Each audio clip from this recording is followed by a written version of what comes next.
अदब मुलाजा में मैं फ़ज़ल इमाम मलिक। गोपाल दास नीरज ने कभी लिखा था कि अब तो ऐसा भी कोई मज़हब चलाया जाए जिसमें इंसान को इंसान बनाया जाए। आज जब हर तरफ नफ़रत की खेती हो रही है, नफ़रत का एक अजब वातावरण और एक माहौल बनाया जा रहा है, वहाँ गोपाल दास नीरज की ये पंक्तियाँ काफ़ी प्रासंगिक और सार्थक महसूस होती है। क्या वजह है कि आज हम नफ़रत की खेती कर रहे हैं? देश में जब हर तरफ कोरोना की लड़ाई लड़ रहे हैं तो दूसरी तरफ ठीक उसी के समानांतर हिंदू और मुसलमान की बातें भी हो रही हैं। सब्ज़ी वाले और ठेले वाले से उसका धर्म पूछा जा रहा है, उसका मज़हब पूछा जा रहा है, उससे उसके पहचान मांगी जा रही है। किसने देश में इस तरह का नफ़रत का माहौल पैदा किया? किसने हमारे दिलों में इतनी नफ़रत पैदा की इन पिछले 4-5-6 सालों में कि हम ठेले वालों से, सब्ज़ी वालों से उनका मज़हब पूछें,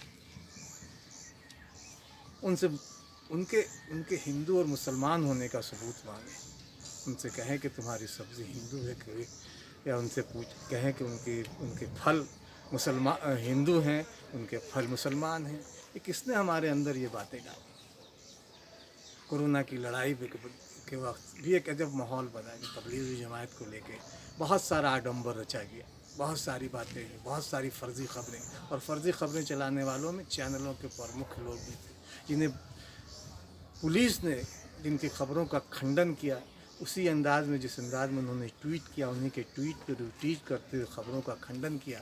और बड़े नाम हैं उस पर उनमें जिन्होंने फ़र्ज़ी ख़बरें की, और भाजपा के प्रवक्ताओं का तो जवाब ही नहीं। बुलंदशहर से लेके कहीं फरीदाबाद तक की ख़बरों को मुसलमानों के साथ जोड़कर उसने ट्वीट और रिट्वीट किया, और फिर भाजपा का IT सेल ने जो कमाल किया, उसकी वजह से जो माहौल है उसमें पहचान मांगी जा रही है मुसलमानों से, हिंदुओं से, और हिंदुओं के ठेले पर एक भगवा झंडा लगा दिया जा रहा है। कोई गलत बात नहीं, भगवा झंडा लगाइए, लेकिन फल के सब्ज़ी पर जब विश्व हिंदू परिषद द्वारा अनुमोदित लिखा जाता है तो इस पर आपत्ति है, इस पर एतराज़ है। ऐसा नहीं कि पहले नहीं था, अलीगढ़ मुस्लिम यूनिवर्सिटी इसी मुल्क में मुसलमान के नाम के साथ, बनारस हिंदू यूनिवर्सिटी इसी मुल्क में है हिंदू के नाम के साथ, वैष्णो होटल भी थे, हिंदू होटल भी हैं, मुसलमान होटल के नाम भी बहुत मिलेंगे, हिंदू होटल भी बहुत मिलेंगे। हम लोग भी बहुत हिंदुओं के होटल में भी खाया है,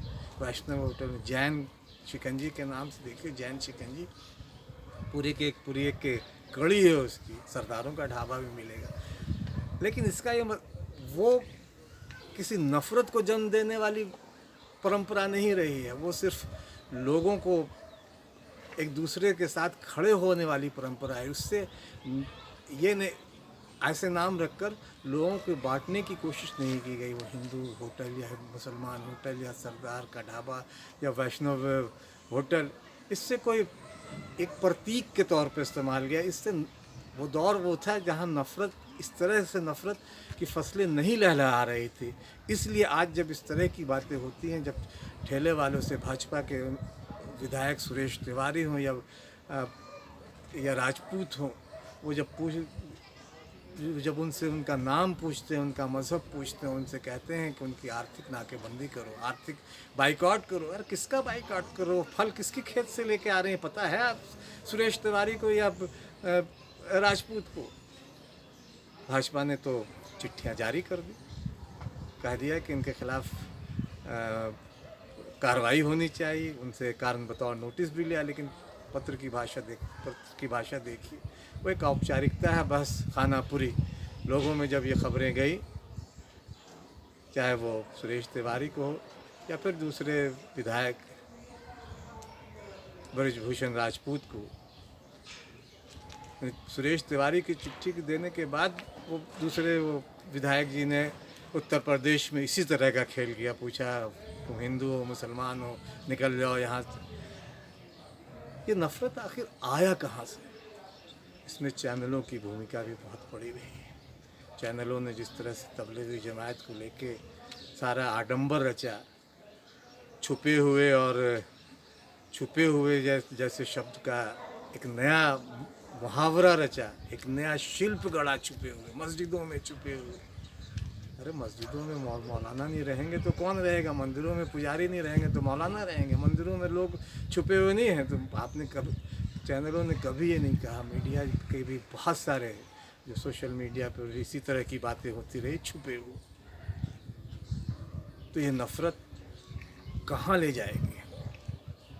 कि हिंदू फल मुसलमान सब्ज़ी, किसी ने कभी एक मजाक में किसी ने भेजा था कि क्या फल और सब्ज़ी भी हिंदू और मुसलमान हो गए। आज से एक 8-1.5 साल पहले किसी ने कि तारबूज तो अंदर से लाल है ऊपर से हरा, हरा मुसलमानों का रंग है अंदर लाल, वो उसे किसका फल कहा जा सकता? ऑरेंज तो है वो सिर्फ भगवा वही एक रह गया, बाकी सारे फल मुसलमान हो गए। एक ऑरेंज है जो भगवा है रंग का है, वो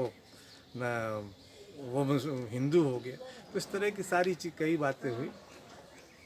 हम जिस देश में रह रहे हैं, मुझे याद है कि एक बार अमेरिका गए हुए थे शहनाई के उस्ताद, भारत रत्न उस्ताद बिस्मिल्लाह खान, डुमरांव में पैदा हुए बिहार में, और बनारस में उन्होंने साधा अपने को, शहनाई में उन्होंने साधना की।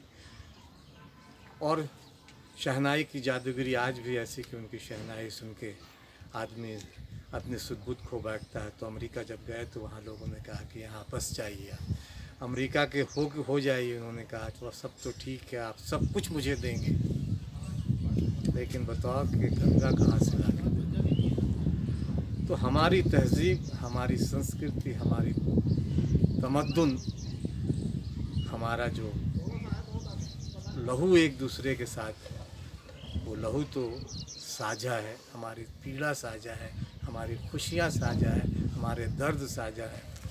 इस साझेपन को नफ़रत के सौदागर अलग नहीं कर सकते। ठीक है, अभी हिंदू सब्ज़ी मुसलमान फल की दुकानदारी चला रहे हैं, लेकिन उन्हें भी सोचना चाहिए। कव्वाल ने बहुत पहले कहा था, वतन की फ़िक्र कर नादा, मुसीबत आने वाली है, तेरी बर्बादियों के चर्चे हैं आसमानों पर, न समझोगे तो मिट जाओगे हिंदुस्तान वाले, न समझोगे तो मिट जाओगे हिंदुस्तान वाले, तुम्हारी दास्तां तक होगी दास्तानों में। अगर हम ये नफ़रत की खेती करते रहें, इसी तरह हिंदू मुसलमान के बीच आपस में लड़ाई लड़वाते रहें एक दूसरे, सियासत का काम है, सियासत का खेल यही है कि कभी हिंदू में उलझाओ, कभी मुसलमान में उलझाओ, मुद्दों से भटकाकर मूल मुद्दों से रोटी स्वास्थ्य पानी बिजली इन जैसे मुद्दों से उलझाकर हिंदू मुसलमान में हमें उलझाया जा रहा है। और कहें तो कि तमन्नाओं में उलझाया गया हो, खिलौने दे के बहलाया गया हो। तो दरअसल हिंदू मुसलमान के खिलौने दे के तमाम लोगों को बहलाया जा रहा है, लेकिन नफ़रत बहुत देर तक नहीं है, बहुत देर और दूर तक नहीं जाती। मोहब्बत वही अंततः कायम रहती है। मुझे आप भी इसे समझेंगे, और अगर आप इसे समझें तो शेयर करें, लाइक करें और सब्सक्राइब करें।